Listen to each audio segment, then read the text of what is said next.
अस्सलाम वालेकुम वरहमतुल्लाहि वबरकातुहू। हीलिंग हिजामा क्लिनिक से मैं डॉक्टर अस्मा महमूद और आज हम देखेंगे कि हम गार्लिक यानी लहसुन को रोस्ट कैसे कर सकते हैं। लहसुन के बेशुमार तिब्बी फ़वाइद हैं जो कि साइंटिफिक रिसर्च से प्रूवन है, लेकिन हम यूजुअली गार्लिक इसलिए नहीं खाते क्योंकि स्मेल की वजह से। रोस्ट करने से लहसुन की जो स्मेल होती है वो भी ख़त्म हो जाती है और ये इतना लजीज होता है कि आप ये बहुत ज़्यादा मिकदार में खा सकते हैं। बहुत ज़्यादा रिसर्च हो चुकी है कि लहसुन जो है वो कोलेस्ट्रॉल लेवल जो है उसको ठीक करता है। ख़ास तौर पे जो आपका ख़तरनाक कोलेस्ट्रॉल होता है, ट्राइग्लिसराइड्स या एलडीएल, उसको ख़ास तौर पे ये लोअर करता है। इसके अलावा ब्लड प्रेशर जो होता है उसको कंट्रोल करता है। हत्ता ये कि एटेनॉर्मन यानी कि एटेनोलॉल जो कि नॉर्मली ब्लड प्रेशर कंट्रोल के लिए यूज़ की जाती है, उसके साथ इसके हेड ऑन ट्रायल्स हुए हुए हैं। और गार्लिक यानी लहसुन का कंट्रोल ब्लड प्रेशर का बिल्कुल उतना ही है जितना टेनॉर्मन यानी कि ब्लड प्रेशर की गोली का कंट्रोल है। तो यानी कि इसके अंदर जो एक्टिव कंपाउंड है एलिसिन है और इसके अंदर बहुत ज़्यादा तिब्बी फ़वाइद हैं। इसके अलावा ये ऑस्टियोपोरोसिस, वो ख़वातीन जिनकी हड्डियां जो हैं वो कमज़ोर हैं, उनके लिए बहुत ज़्यादा फ़ायदेमंद है। हैवी मेटल डिटॉक्स के लिए बहुत अच्छी चीज़ है कि आजकल हमारे ज़माने में बहुत सारे हैवी मेटल्स हैं जो हम रोज़ाना ले लेते हैं, लेकिन ये है कि इसको ठीक करने के लिए लहसुन एक बहुत अच्छा मिसाली और सस्ता हल अल्लाह ताला ने पैदा किया हुआ है, जिसको अगर हम जिसकी इनटेक अगर बढ़ा दें तो इन सारी बीमारियों से हम बच सकते हैं। तो आइए देखते हैं कि लहसुन हम किस तरह रोस्ट कर सकते हैं। लहसुन रोस्ट करने से पहले आपने अपने ओवन को 180 डिग्री सेल्सियस के ऊपर प्री हीट करने के लिए लगा देना है। और ये रोस्ट हुआ लहसुन आपने ना ज़रूर बनाना है, क्योंकि ये सिर्फ़ और सिर्फ ब्लड प्रेशर और वेट कंट्रोल के लिए, कोलेस्ट्रॉल कंट्रोल के नहीं है, बल्कि अगर आपके बच्चे खा लें तो ये आम नज़ला ज़ुकाम खांसी जो अक्सर स्कूल गोइंग बच्चों को लगा रहता है उसके लिए बेहद मुफीद है। और अगर बुज़ुर्ग लोग खा लें तो ये बेसिकली लॉन्जेविटी यानी कि ज़िंदगी को लंबा करता है। लहसुन को रोस्ट करने के लिए सबसे पहले आपने देख लेना कि आपके मीडियम साइज़ के जो हैं वो लहसुन हो। इनको बेसिकली हमने ना ऊपर से काट लेना इतना कि जब हम काटें तो हमें सारी जो अंदर की तुरियां हैं ना वो एक एक जो है अलहदा नज़र आए। तो ये इस तरह करके इसको हम काट लेंगे। इसको हमने छीलना नहीं है, सिर्फ हमने इसको इस तरह करके काटना है। इस तरह हम जो सारे लहसुन हैं उनको काट लेंगे।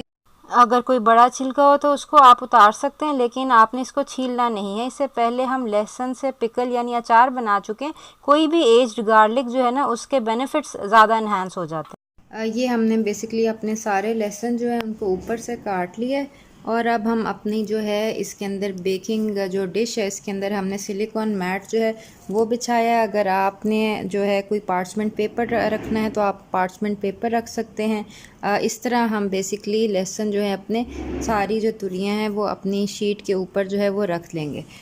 ये अपना लहसुन रोस्ट करने के लिए हम जो इंग्रेडिएंट्स यूज़ करेंगे ये ज़्यादा नहीं है। ये मेरे पास ना एक्स्ट्रा वर्जिन ऑलिव ऑयल है। ये एक टीस्पून मैं हर अपने लहसुन के ऊपर डालूंगी, तकरीबन अंदाज़े से आप डालें। ऑलिव ऑयल बजाते ख़ुद कोलेस्ट्रॉल मैनेजमेंट के लिए, ब्लड प्रेशर के लिए बहुत ज़्यादा मुफीद चीज़ है। इससे पहले जो हमने गार्लिक पिकल बनाया है उसकी रेसिपी आप हमारे यूट्यूब चैनल पर देख सकते हैं। वो भी इंतहाई कम इंग्रेडिएंट्स के साथ बन जाने वाला है और ज़्यादा देर तक रहता है। बहरहाल ये हमारा जो लहसुन है इसके ऊपर हमने ऑलिव ऑयल डाला है। ऑलिव ऑयल के अलावा हमें ये बेसिकली मैं हिमालयन पिंक सॉल्ट यूज़ कर रही हूँ। तकरीबन एक चुटकी जो है वो आप हर लहसुन के ऊपर जो है छिड़क दें। अगर आप काला नमक या सी सॉल्ट यूज़ करना चाहते हैं तो आप वो भी कर सकते हैं। बस थोड़ा सा नमक हम इसके ऊपर जो है वो स्प्रिंकल कर देंगे।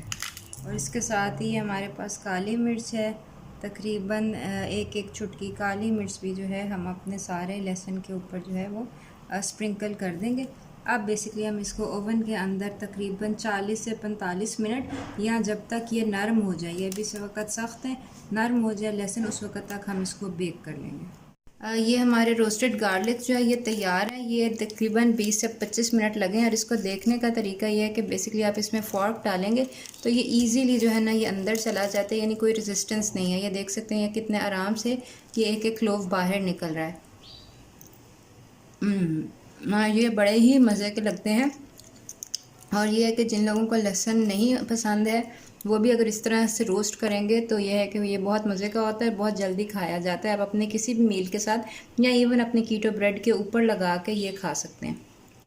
तो अपना वेट रिड्यूस करने के लिए, कोलेस्ट्रॉल मैनेज करने के लिए, ब्लड प्रेशर मैनेज करने के लिए और दीगर तिब्बी फ़वाइद हासिल करने के लिए ये बनाइएगा और बताइएगा ये कैसा बना। अपना ख्याल रखिएगा। आइंदा मुलाकात होती है। अस्सलाम वालेकुम।